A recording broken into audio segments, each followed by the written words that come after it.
Welcome to This Golfing Life, a Sounder podcast. My name is Dan Davis, and each week I speak to a different guest about golf, life, and the relationship between the two. You could see the curtains twitching and the people looking out and thinking, well, nobody's ordered a taxi or a takeaway. What's this guy turned up for? And back in them days, there wasn't many Asian people playing, and they definitely didn't have any Asian members at golf clubs. And it was quite a closed shop. Aaron's dad was prepared to back his child, go and support him, drive him to the tournaments. Whereas parents of kids in inner city Bradford and around where I am, it's very hard for them to give up a job to actually go and support the child. Today's guest became the first Sikh to captain a UK golf club, and he is one of the driving forces behind the British Asian Golf Society. When you played rugby and somebody's twatted you in the face and told you what they think of you, a few people chuntering under their breath, "Our golf club doesn't bother me." I said, well, next time you're ever up in Scotland and the Aaron Rai are having a meeting, why don't you go into that room and have a look how many brown faces there are sat around that table? I'd love to join the Aaron Rai as a member, but I just think, you know what, I'd be pushing water uphill with no arms. You know, it's so much hard work in life to be a good man. You know, there's so many distractions, so many things that can go wrong in life, and to stay on that path. And Aaron's got one of the best reputations on the tour, and I think, you know, that's a credit to his family and himself and the people around him, that he's such a well-liked gentleman. From the 27, 28 years that we've been doing this, we've brought a few people to golf who would never have played golf, who would never be interested in golf, and it's a small bit of history that we started and created.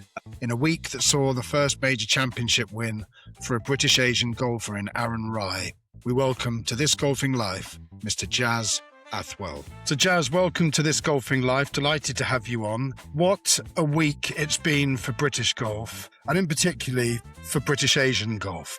Absolutely fantastic.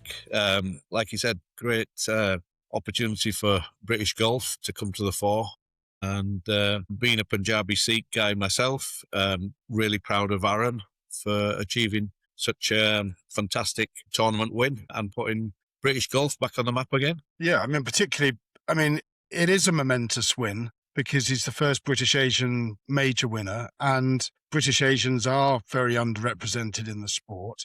Tell me a little bit about how you felt watching that back nine, because I know you had some money on him as well, didn't you, Jaz? Well, we had a cheeky little bet and I'm really excited, really, because it was a lot of highs and lows, but he kept his nerve, sank that long putt for two, and then when the pressure was on 18, he nailed it down the middle on and, you know, got a par, and the game was his. But yeah, it was very nervous. A lot of very good players coming up behind, and he was the one who kept his nerve and kept it in play. I think one of the most amazing things, and I was aware of how popular Aaron Rai is in the game of golf, but in the aftermath of his win, there's just been this sort of tidal wave of sentiment about what a nice guy he is, what a hard worker he is, and what a genuine individual he is. What do you know of Aaron Rai? Have you met him? Have you met the family in your role as the founder of the British Asian Golf Society? Well, we didn't come across Aaron as when he was young, because I think he was born in 95, and we started playing golf. The first event was 99, 2000,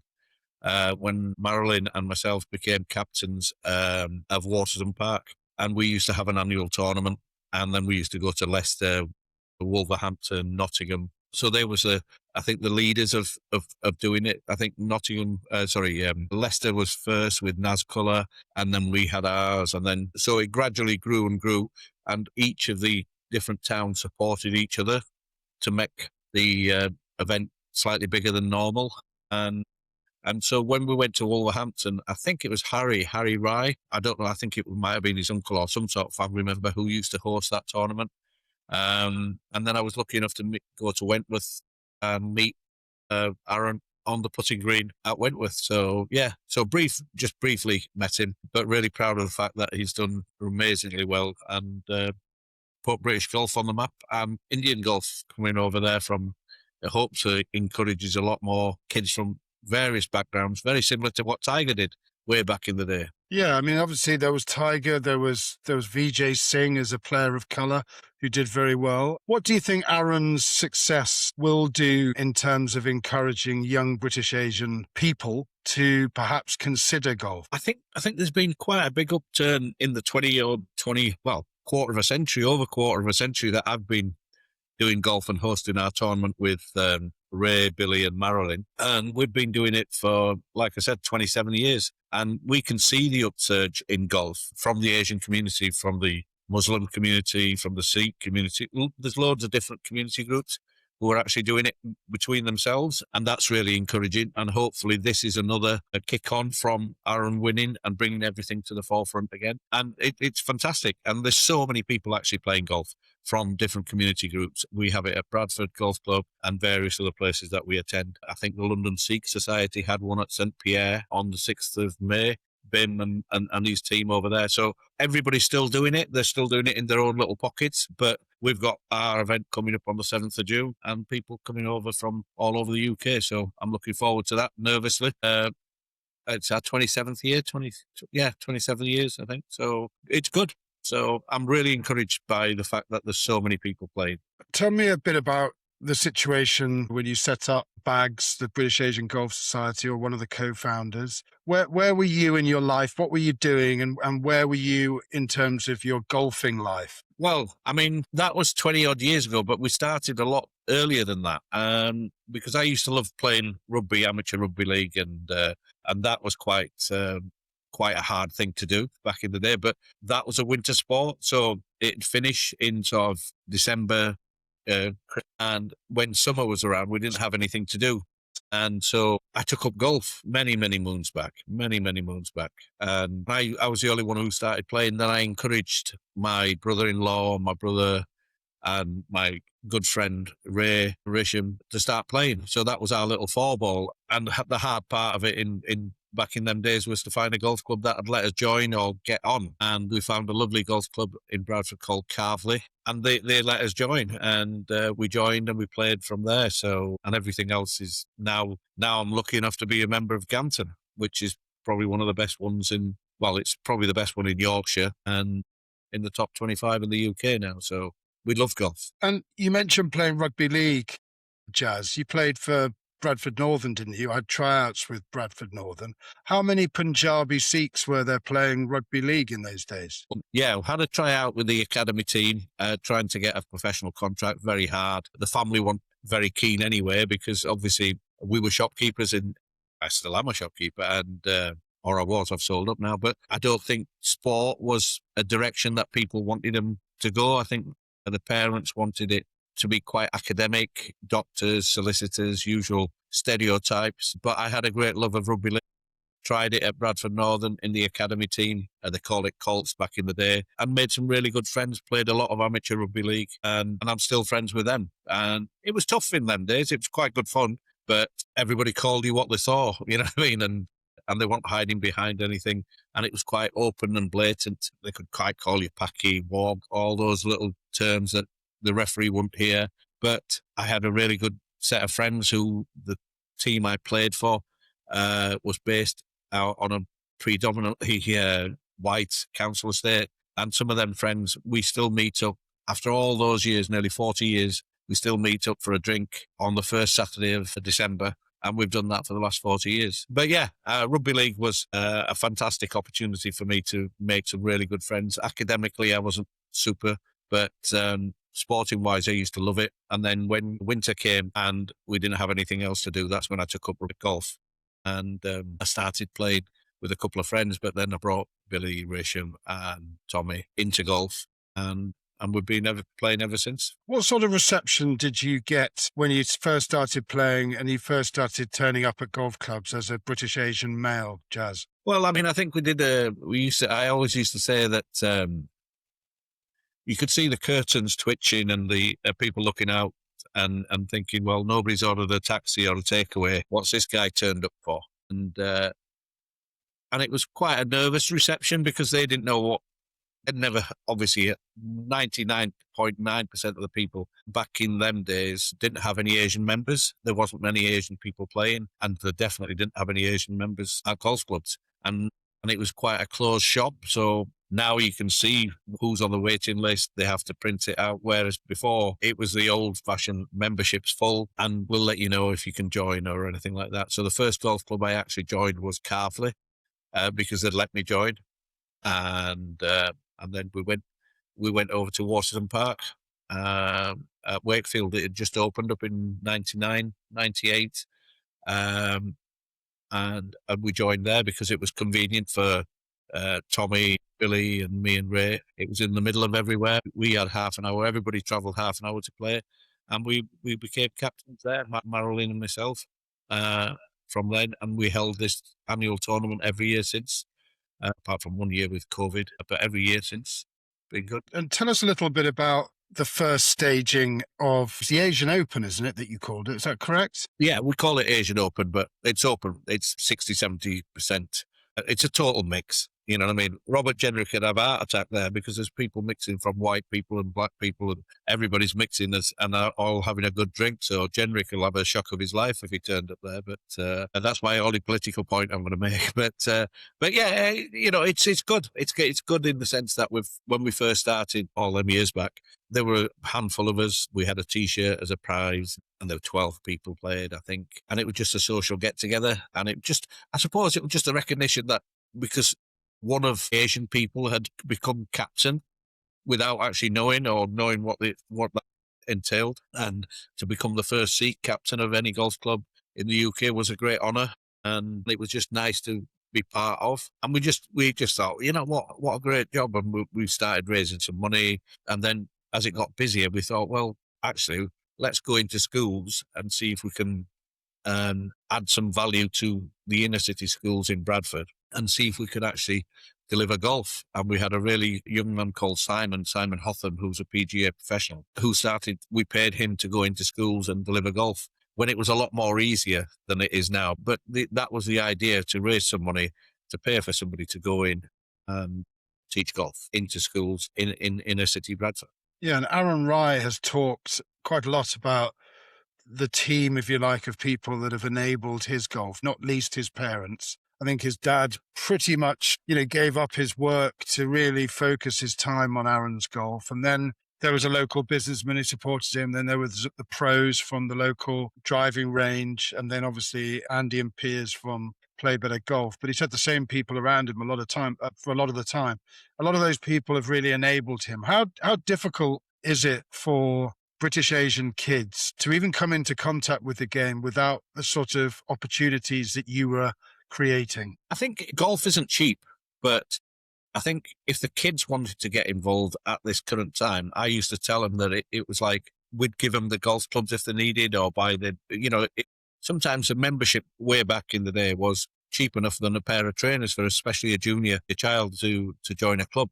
But the stumbling block for them was they didn't have Aaron's dad, who was prepared to back his child, go and support him, drive him to the tournaments. Whereas parents of kids in inner city Bradford and around where I am, it's very hard for them to give up a job to actually go and support the child. They're just living, not hand to mouth, but, they're actually working really hard. So those opportunities aren't there for the kids to actually strive and go into and practice a lot, buy the clubs, have the shoes. It soon adds up. And I think Aaron was very blessed to have a father and a mother and a family around him who supported what he wanted to do. And fair play to him. And look at him, his hard work, and he does work hard, has reaped the rewards. You're listening to This Golfing Life, a Sounder podcast.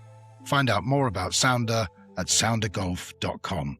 You mentioned your family wanted you to go into a, in quotes, a more respectable profession, whether that be sort of a doctor or whatever. Can you tell me a little bit about your background, Jaz, and your parents and the environment that you came from? I think going back, I was only about 4, I think, when I came to the England with my mum. Dad had just passed. He died of cancer in Huddersfield. So mum, not speaking a word of English in 1966, we ended up in Huddersfield. And I was just a 4-year-old kid with mum, and mum worked at the factories and the foundries in West Yorkshire. We moved to Bradford And I remember, I think we bought our first house for £250 at St Stephen's Road way back in the day. And then my eldest brother came, my middle brother, and my sister. And it was really a good community feel back in West Bowling. There wasn't that many Asian families, and there especially wasn't that many Sikh families. And they had a really good community atmosphere. And I went to the local school, made friends with a few lads at the school, and I found out that sport by chance I found out when I was at Priestman School. We were still, I didn't know it was segregation, but when we were in the playground, there was 5 or 6 of the Asian kids with me and 5 or 6 of the English kids stood together in the playground. They never mixed. We never mixed. It wasn't deliberate. It was just the fact that everybody sort of just congregated to their own group sort of type. And being in that playground, one day, the sports master, I think it was Mr. Hibbets, I can't remember, said, Jaz, we're playing football on Saturday and you're going to play and you're going to be in goals. I said, well, I don't really want to play. I don't like football. I don't really. He said, we play. We're a man like, you're going to play. And I was only about 10 or 12, I think, at that time. And so I played on Saturday and we won. I never gave it a thought, went home, did my normal thing. Monday, arrived back at school doing my normal bits and bats. I'm still at the playground and still stood with my mates. But this time, the group of white kids, the lads who played on Saturday, came over to our group and said, oh, Jaz, are you playing on Wednesday night? Because at school, I said, no. I said, it was just a one-off I did with for the teacher because he asked me to do it. The sir asked me to do it. And no, he said, come and do it. And then they didn't leave. We just stood there all calling, we were just talking like everybody was together. And from that day, everybody just met up. No, there weren't 2 separate groups. And I realised then at the back of my mind that even some of the stuff that was said at school has stayed with me ever since. But that was a great moment for me. I thought, just playing football, that because I played in goals and we won, didn't really matter. But they all came together and there were never 2 groups separate. We were all stood together. And I thought, wow. And from then, the love of sport came on, and any opportunity I got to play cricket, rugby, football, anything, I always took it because I always wanted to be surrounded by friends and teammates and things like that.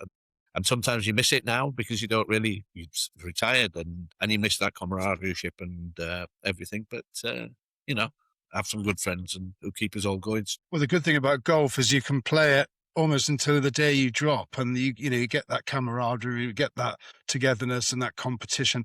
When did you first become aware of golf, Jaz? Because obviously golf has got a long history in India, but generally from, driven by Englishmen and Scots who were over in India, but it has got a long and storied history. But when did it, as a sports-mad kid, when did golf first come across your radar? I think when I was 17, 18, when rugby, like I said, used to stop. And then he had nothing for 3 or 4 months, nothing to do. I remember a very famous golfer, Rodney Foster, Walker Cup player, I think he was, a captain, I think, and he was a member at Bradford Golf Club. He used to have an insurance broker's business, I think, Hudson and Foster, and we used to have some shops and things, and they used to insure it. And I used to love and he invited me up to Bradford to play. And I'd just started and I didn't really know what to expect, but I went up to Bradford and I was in the car park when somebody approached me while I was still sat in the car to say, and he knocked on the window, and he looked down at me, he says, can I help you? I said, well, I get out of my car every day on my own situation. And he says, oh, you're not a member. And I said, well, I know I'm not, but somebody's invited me. Who? I said, well, that guy over there. Oh, right, let me just check. And that was, I'm talking about my lifetime. It's not, what am I now, 64? I was only 18 then, I think, 18, 19. Those things still are prevalent, then. And you just think, well, you're only coming to play golf. You're not going to run off with the holes or anything like that. You're just going to have a bit of a crack, play a golf hole. There won't be a corner shop on every tee box, you know what I mean? So I don't understand what the worry is, but you can still, sense all that nonsense. But you get through it, When you played rugby and somebody's twatted you in the face and told you what they think of you, a few people chuntering under their breath at a golf club doesn't bother me. Am I right in thinking that one of your teammates in the rugby league side, actually had a swastika tattoo, but ended up becoming really quite good friends with you. Yeah, I remember going to one of the first training sessions, and it was a lad called Kevin, and he just say he came over as we went to. I think it might have been a Tuesday or Thursday. That's all they used to train in them days. What do you think? And he came over and he said, "Oh, are you Jaz Singh?" I said, "Oh yeah." He said, "Oh, you coming to play for us?" And it was Canterbury area, quite a rough area in Bradford, where Rita Sue and Bob 2 was made. So you can imagine the whole situation. And I said, "Oh yeah, Kev, yeah." He said, "I'm Kevin." I said, "Oh, I'm Jaz."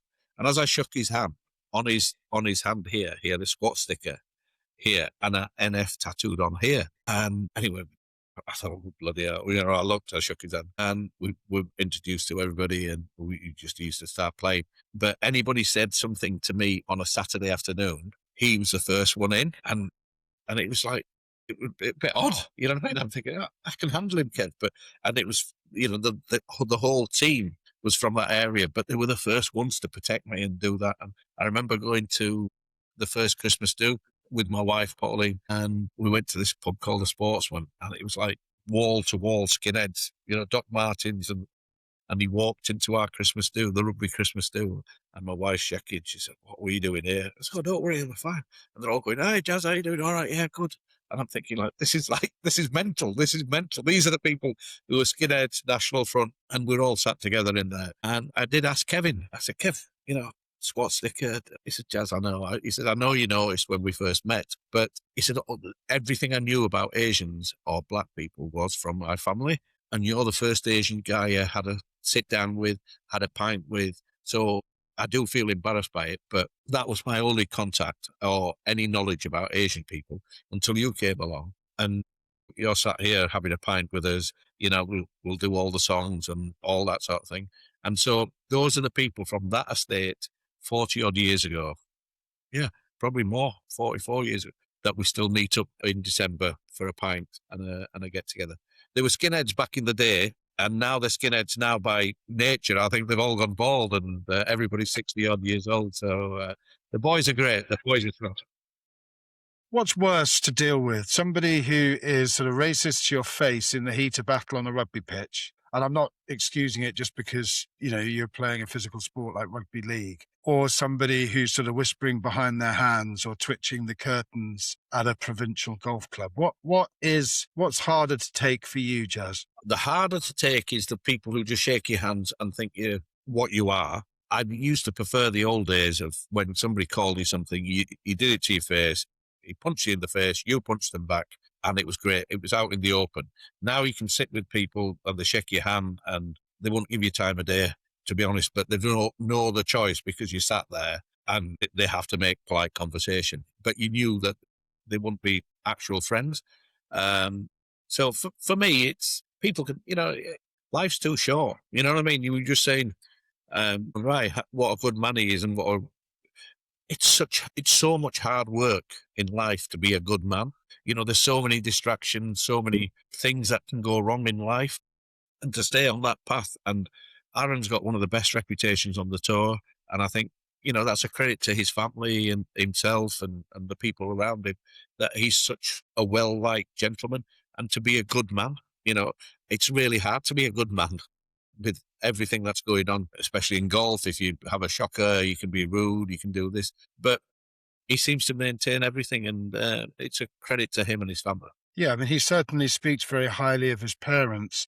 Within a sort of traditional Sikh family setup, is the father the sort of all-powerful figure? Because you grew up without a father, really, didn't you? So I'm interested in how that sort of dynamic might differ from perhaps what Aaron had or has. Yeah, I think I didn't really know my dad because he came over late 50s to work over here, and I was born in 62, so I had I don't really recall a memory of dad, but everything I know was from the most strongest woman I ever had was my mum, who was my dad and my mum. And so all my everything I know was from mum. And then my eldest brother, who sort of took the father role in the family, he sort of took charge, and we all sort of followed him. And that's where we are now, So to not have a father figure, you miss it, you don't understand. But when you've never had it, you don't understand, Sure. what you're missing. But, I would like to. Well, I wish I had. I wish I'd had some memories. I wish I knew what his voice sounded like. I wish I knew how he laughed, how he was. Did he get angry? Did he have, all those things you want to know, but I'll never get to know. Yeah. Yeah. I mean, it's interesting, isn't it, with Aaron? I mean, as I said, such an outpouring of positivity and complimentary comments about not only him as a golfer, but more so him as an individual. And I think some things really stick out, like the fact that he still wears the same gloves with the same company that he used when he was a kid.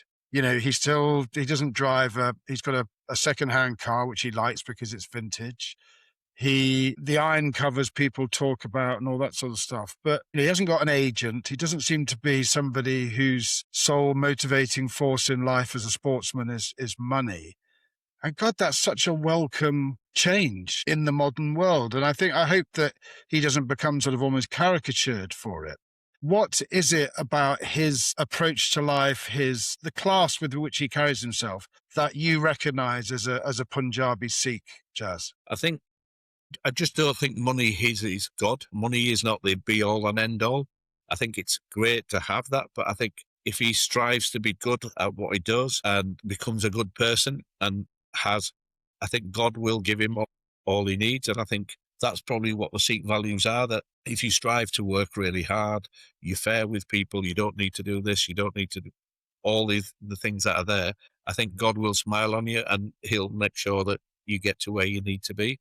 I think Aaron is blessed, for how he is. His family's blessed, and they might have gone through some hardships and things like that, but God always catches up with you, and he's virtually, put Aaron in a place where I think he can look after his family and all the hardships that they've gone through. They're fantastic, and I think religion, I'm not sure about Aaron, but I think religion is quite important within the Sikh community, like in everybody's community, but I think there's a lot of faith there, and I think materialistic things, I don't think he chases them. I think they just come to him. I think that we're talking about Rodney Foster. He used to have, I remember then, this is how my local memory, short memory is rubbish, but I remember waiting in their office at Hudson and Foster's, and they used to have a picture of a butterfly. And I remember it, and I'm not joking, Dan, I can't remember what I did yesterday, but it said, happiness is like a butterfly. The more you chase it, the more it'll elude you.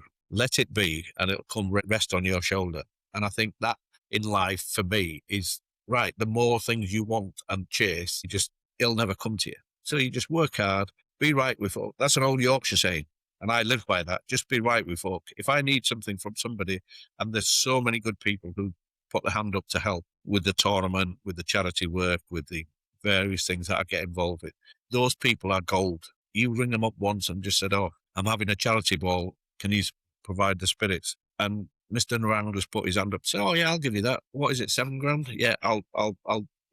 So good people attract good people, and good deeds, bring you good deeds back. And I'm a firm believer in that. Yeah, absolutely. I mean, Rodney Foster sounds like an interesting guy, because by inviting you to the golf club, he must have known that you were probably going to get that reception from the guy who tapped on the window of your car. But yet, back then he was still somebody who thought, well, I'm quite a big noise at this golf club. I'm a really top golfer.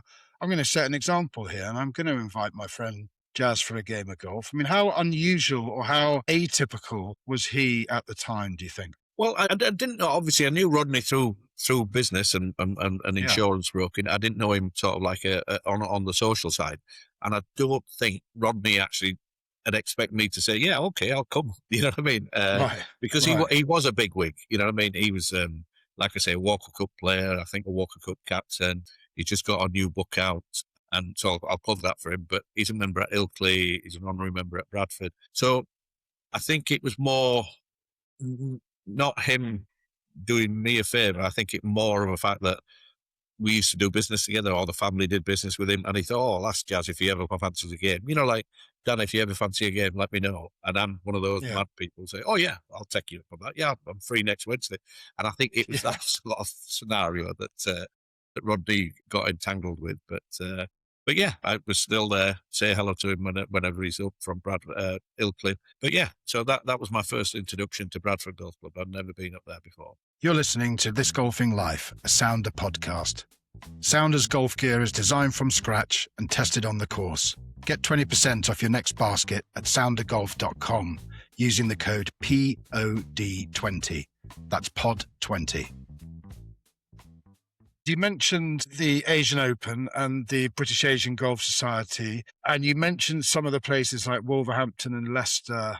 Where are the sort of hotbeds of Asian golf? And I'm presuming it must map where the biggest Asian populations are, presumably. But are there golf clubs in Britain? Because I was looking this up last night and I couldn't find any information about golf clubs with the biggest British Asian membership, if you like. Where are the hotbeds for British Asian golf, Jazz? I think where the biggest concentration of Asian people, I know that sounds daft, but that's where majority of the people are. Leicester's very big, Wolverhampton, Birmingham, Leeds, have a very strong Muslim community and they love the golf. Nav Ahmed from Park Lane Properties, they own a golf club. They own White Ridge in Leeds and they have a very strong Asian community. And they have an annual tournament also, but that's through their business. But yeah, so all the normal, Scotland's good. Scotland's very good. In Glasgow, Edinburgh, around there's a lot of people playing golf from the Asian community. But I think when we play, we mix, you know what I mean? It's like quite a social thing. So I'm playing with Andrew and David, a couple of doctors on a Wednesday morning, Miss Ableford thing, just two great lads, rock up, play our golf, have a beer, have a cup of tea, whatever, and carry on from there. I think golf, we don't really want it to be sort of segregated, if you know what I mean. It's a great opportunity for people to meet so many different people. And that's my favourite thing about golf. I can go to somebody invites me somewhere. I love to go meet new people, meet new friends. And I think that's what golf has given me over the years, has actually given me a network of friends that have been friends for 40 odd years and they're still friends now. And it's only last week I played at Harrogate. I met 6 or 7 new lads who started a group and said, "Oh, Jazz, we're going to come to Bradford or we're going to go to Ganton or can you take us for a curry?" They're hugely successful business people.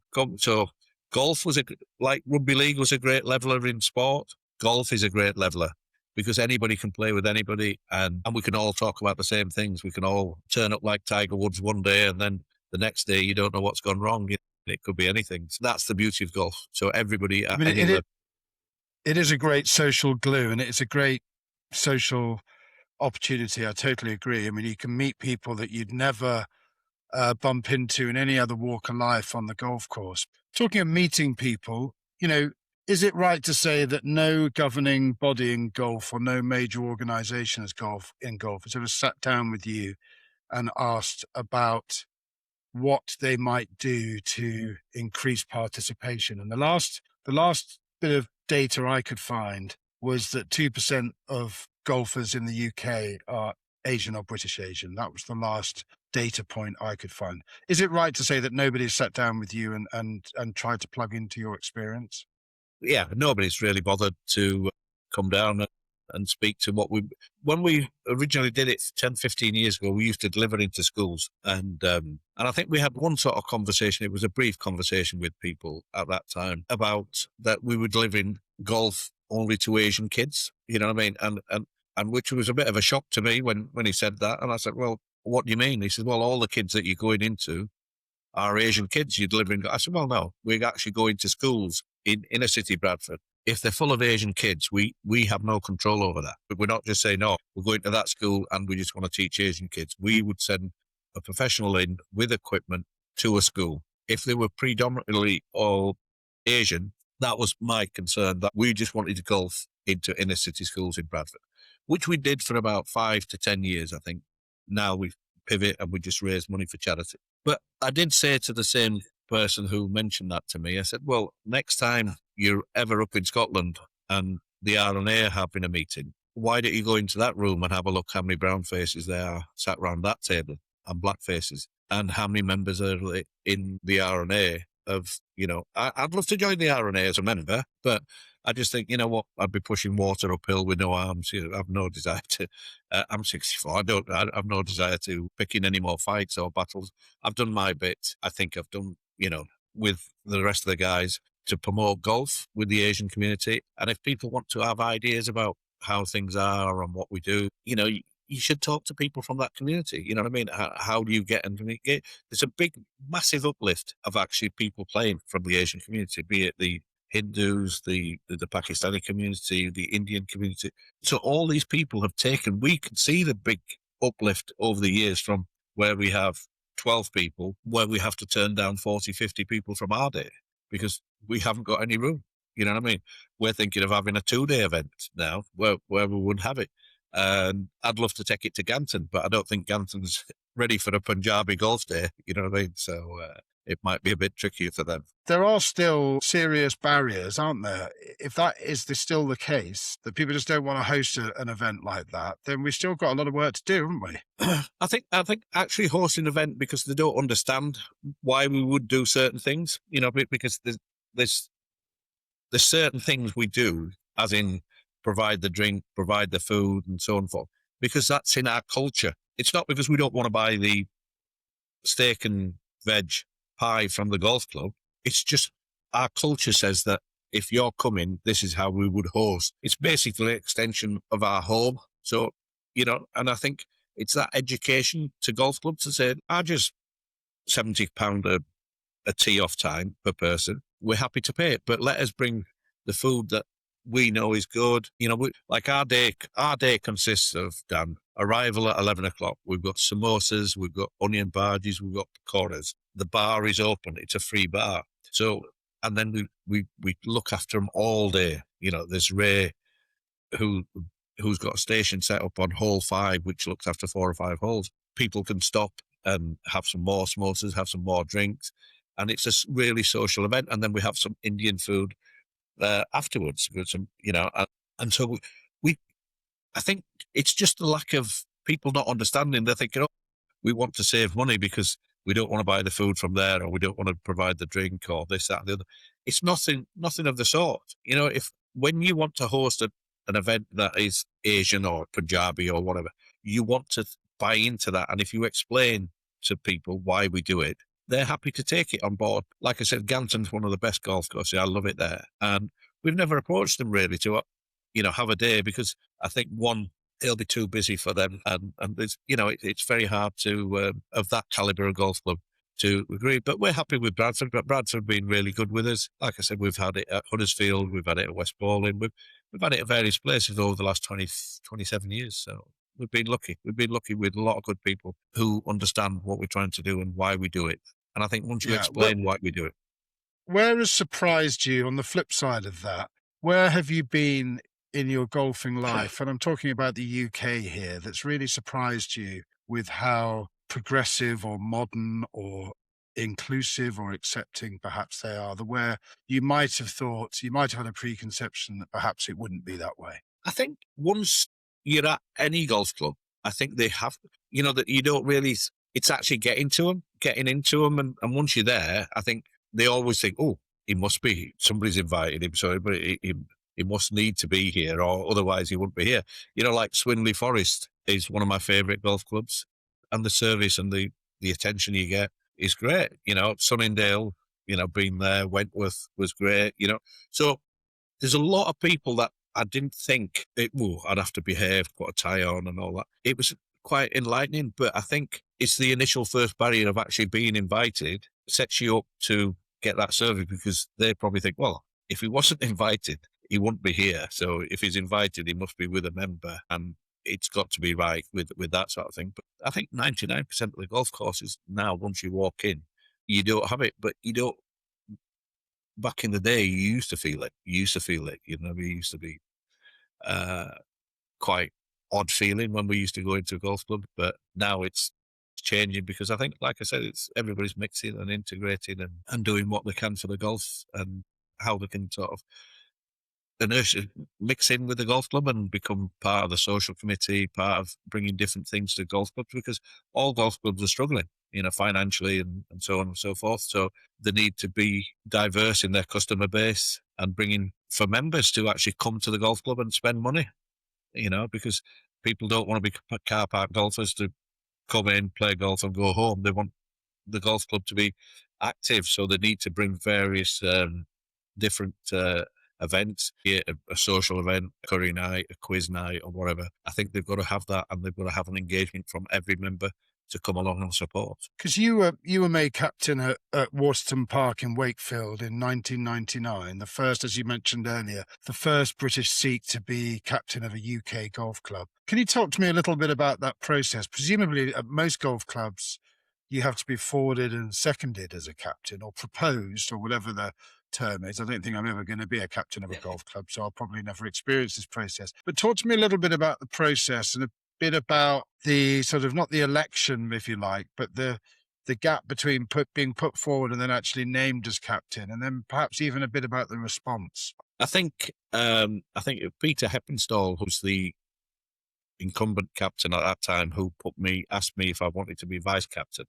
And I don't really know the process. We were quite active socially at the club, and we used to play quite a bit, the four of us. And then when Peter asked me, I just said, yeah, fine. And I didn't really know the what it entailed.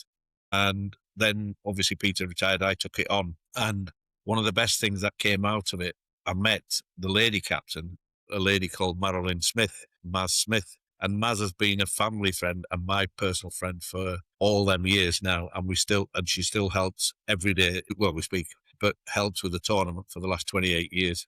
And we became friends. And then I said to her at that time, I said, listen, I don't know what being a captain of a golf club entails, but if you look out for the admin side of it, I'll look out for the financial side of it. We'll work it together, that we will have not a ladies open day, a lady captain's open day and a captain's open day, a ladies away day and all that sort of thing. We'll just have a captain's away day. I said, I don't want segregation. I said, I've lived with it. I don't want it. So we had one captain's day, which was a joint one.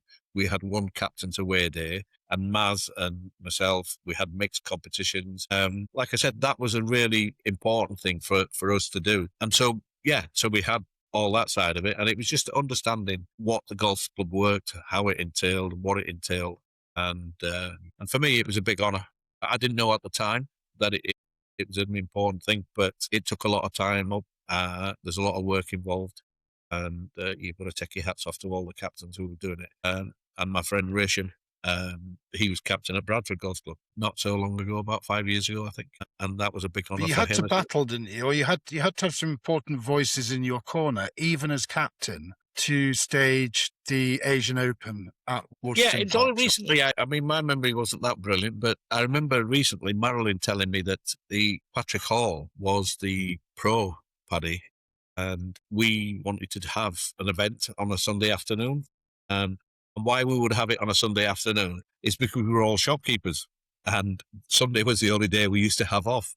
And so we'd have it on a Sunday afternoon. But there was a few discerning voices. There still are at Bradford even now. They say, well, why are you blocking the course? You know what I mean? I'm thinking, well, because we're bringing nearly 80 people on a Sunday afternoon when there's nobody on the golf course. We're bringing money into it. We're putting money over the bar, but you're still objecting. And I think it was very similar back in 1999. And Paddy Hall was the guy who said to the board, well, they should be allowed to have it. It's only about 20 people. Wasn't a shotgun start. It was just like a booking of a tee. So you had to have those little fights, but they were worth it in the end, because obviously we've been going, like I said, for 27 years, 28 years, and we've managed to still be here. I think people don't stay friends for 25 years, 27 years. Billy, Reshape, and Maz are all looking forward to hosting the event on the 7th of June this year. So coming up very soon. Jaz, so you're clearly very much seen as a sort of pillar of your community. You were, and are you still the Deputy Lieutenant for West Yorkshire, which basically means you'd be the King's representative in West Yorkshire? I am, Dan, I am. And it's still a massive honour for myself, the family, and the community. But this is How did where, that come about, Jaz? sorry? How did that come about? That, because that is a hell of an accolade and a Yeah, responsibility, and like you say, a true honour. yeah, absolutely. And I think the Lord Lieutenant at the time, Ingrid Roscoe, was at an event. I spoke about golf and delivering golf into schools, and she liked the pitch of what we were talking about. And then I got to talk to her, and then I was just asked if I'd like to become a DL. I didn't know what one a DL was, and yeah, look, it's a massive honour, and I take that role really seriously. But yeah, I think sometimes I always joke that people are, oh, I don't know if your credentials are right to join this club or that club, and I don't think you'll get in there. And I'm thinking, well, I'm retired. I was chairman of my world champions Bradford Bulls. I represent the king. Playoff single figures, like it's gone up thankfully, 7, and I'm. What other credentials do you need? You know what I mean? These are the things sometimes people say, not sure if you fit the bill. And I'm thinking, like, I have no idea what else you want me to do. Like, I mean, You sound like a quintessential RNA member to me, Jaz. Yeah, well, I don't think I'll ever get in there, mate. I'll tell you that now. I don't think I will. There's a few lads I met the other day who's a member there, but I've given up worrying about things like that. And I'm just proud of the fact that from the 27, 28 years that we've been doing this, we've brought a few people to golf who would never have played golf, who would never be interested in golf. And it's a small bit of history that we started and created. And if we've got a few people who have taken that on board and become golf, there's people I see from the Muslim community, the Muslim Golf Society, the Sikh Golf Society, who basically got the little bit of root from when we first started and took it upon themselves to start another society and sort of like grown. It's a great sense of pride for Raish and Billy, Maz and myself that we were part of starting something way back in them days to give them that bit of seed to actually grow. And they're successful, hugely successful, and good luck to them, What I love, and we were talking yesterday before this pod, is you talked about when a new branch of the British Asian Golf Society started up in a new town and they held their first event, then members from other regional branches of the society would make a point of going to support. So you had this very sort of supportive community, even if it might have only been a small community, but helping others get things up and running. The real achievement in that is seeing people now, presumably all these years later, who are now committed, ardent golfers who probably wouldn't have given the sport a second thought. No. Well, it's just, like I said, it's just a sense of pride that we were part of something that started all them years back. And now you can go to any golf club and there's always different people playing. There's a big society going to Cyprus, I think. I'm going, but I can't remember when it is. And there's a Pro-Am. You better check that, Jaz. Yeah. So there's one in, I think it's Cyprus, Navarone or somewhere like that. There's a professional at Birmingham, a Sikh guy as well, Aryan,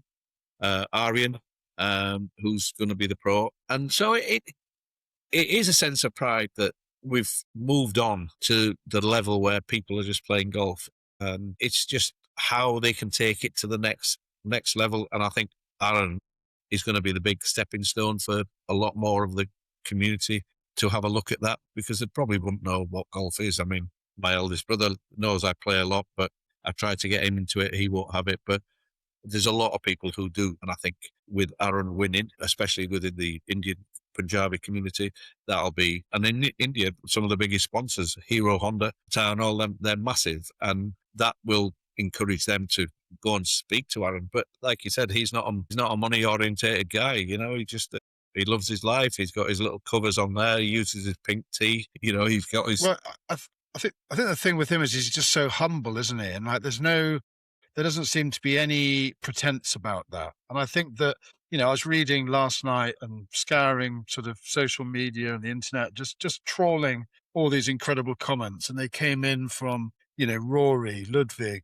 Xander Schauffele, John Rahm, even Keir Starmer were paying tribute to him. But I think the thing that was the sort of recurring message was that, he would always make time to sign an autograph. He would always go back. He'd always have time to actually speak to somebody.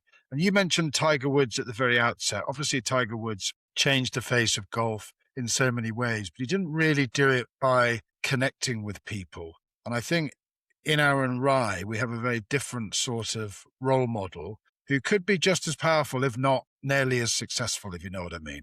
I think he'll have a very important voice, and I think it'll carry a bit further. With all the utmost respect to Aaron, I don't think he's going to be the next Tiger Woods, but he is going to be a very powerful voice but very softly spoken. And I think that's great for golf in general, to have an ambassador like him. And it's great for the South Asian community to actually be young kids who want to aspire into golf and become what a fantastic role model Aaron will be for everybody, I think. Yeah.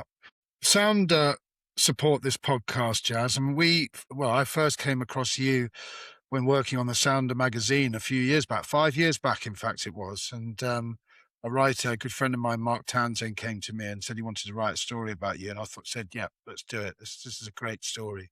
And it was a great piece he wrote.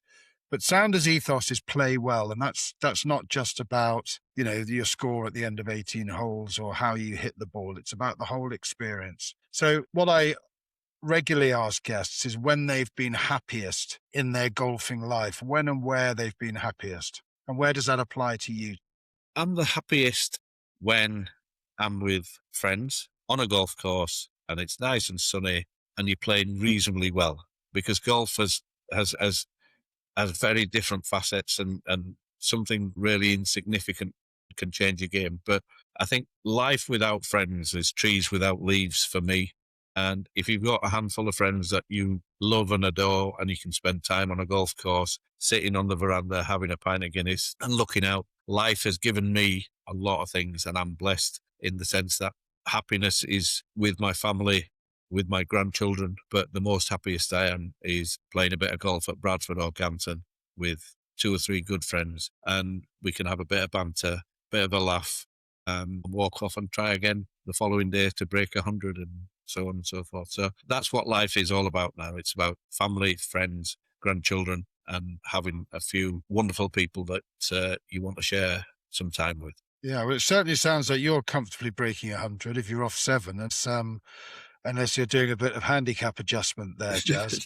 But yeah, I think the great thing about golf is when you're walking with people. And I've just come back from our annual golf trip it was the 25th time we'd done it. And these are guys I've sort of steadily grown old with. And when you're walking for 4 hours, 3.5 hours, you're not necessarily looking at each other, but it's an opportunity to talk, isn't it? You're not going to be talking all the time, but you can sort of dip in and out of each other's lives and between shots. It's quite a unique sporting environment. There are not many other sports where you can actually have a conversation, all the way around with the person you're playing with or against. I've got a little story which we might finish with, that I played at Waterton Park. It's Captain's Day. Me and Marilyn were played with a lad called Ian Chippendale and another lady member. Being rugby and all the rest of it, we just teed off. I looked at the card, Ian Chippendale, right, all right, fine. We went to the hole 3. I saw Chippy, good shot. Chippy, I started calling him Chippy. I said, good shot, Chippy, good shot. Why didn't you do this like this? And it just started. And we went on, Marilyn said to me, have you found out what he does? I said, I've no idea. I'll ask him in a bit. So we went to the hole number 3, 4, 5. And I said, Chippy, what do you do? He said, I'm in insurance. I said, fantastic. I said, I've got like a property here. I'll let you look after that for me. He said, thanks. I said, great. You know what I mean? And I said, good shot, Chippy. Keep your hands forward, blah, blah, blah. We're talking. I'm talking 20 odd years ago. So, yeah, good. I said, his insurance. Marilyn said, what's he do? I said, his insurance. But I've told him I might have a house here that he could look after. And he said, great. So anyway, she said, what else does he have? I said, no idea. But anyway, we asked. I said, right, Chippy. I said, what else? He said, no, that's good. I said, here, that's a nice shot, Chippy, blah, blah. He said, anyway, we got to the back end of the round, and I've been calling him Chippy all the way around. I said, what? He said, Jaz, I can't stay for dinner. I've got to go. I've got a business meeting in London. I said, right, okay. Anyway, so I think at that time, I might be wrong, but a helicopter lands and takes him away. And I'm thinking, like, what the heck? And I said, all right. Anyway, I saw him the next day or the day after. I said, he said, we were buying something. I said, right, okay, well, good luck anyway. I said, but don't forget that house that I told you about. I said, yeah, fine. And Ian Chippendale was the guy, I think, who started Dreckline. He was the chief executive of Dreckline. And on the following day, on the Monday, they were buying Churchill Insurance, the dog there's me offering him a little house somewhere for 200 quid or something to do his insurance. So you don't know who you're going to meet, and you don't know who it is. And I played golf at All Woodley Golf Club, and Ian's a member there. And to my much enjoyment and pleasure, I shot 38 points off 7 around All Woodley, which I was really happy with. And the young man I played with, Wahab, who played off 5, I beat him. So I didn't want to mention it to anybody else, but on this podcast, that's what you say. You don't know who you're going to meet, and they're the best people because they're all striving to do the same thing as you on those 3 hours, 4 hours on a golf course. And then, like you say, you meet so many fascinating people, so many interesting people, and we're blessed that we can do that. We're blessed, that we can actually go out, hit a little ball around for 4 hours, come back and enjoy ourselves. That life has given us enough to do that and enjoy that. So I'm still got one ambition to do, which I haven't found yet, but somebody did promise me. I've never got around to it, but I'd love to play Queenwood. I've played everywhere else, but I've never played Queenwood, and that's one of my ambitions before I pop off from here. We might have a guest on in the next couple of weeks who plays at Queenwood. So let me see if I can help with that, Jaz, because I think you're a friend. I'll see if I can help. I'll send you a lifetime of curries if we do that. Well, Jaz, it's been great to meet you, and congratulations and well done on everything you've done for British Asian golf, and being somebody who's really supported it and grown it and been an advocate for it. And, as this conversation started, it must be fantastic to be basking in this afterglow of a global major success for such a fine role model within that group as Aaron Rai. So thank you very much for your time today, Jaz. And good luck with the Queenwood invite. I'll see what I can do for you. Well, thank you, Dan. And thank you, everyone, for listening. It's been an honour. And thank you for asking me, Dan. Really appreciate it. Thank you for listening to This Golfing Life, a Sounder podcast. You can find out more about Sounder at soundergolf.com. If you want to follow me and find out more about RNGC, Britain's premier backyard golf course, you can find me on Instagram at RNGC 2021. Thanks for listening.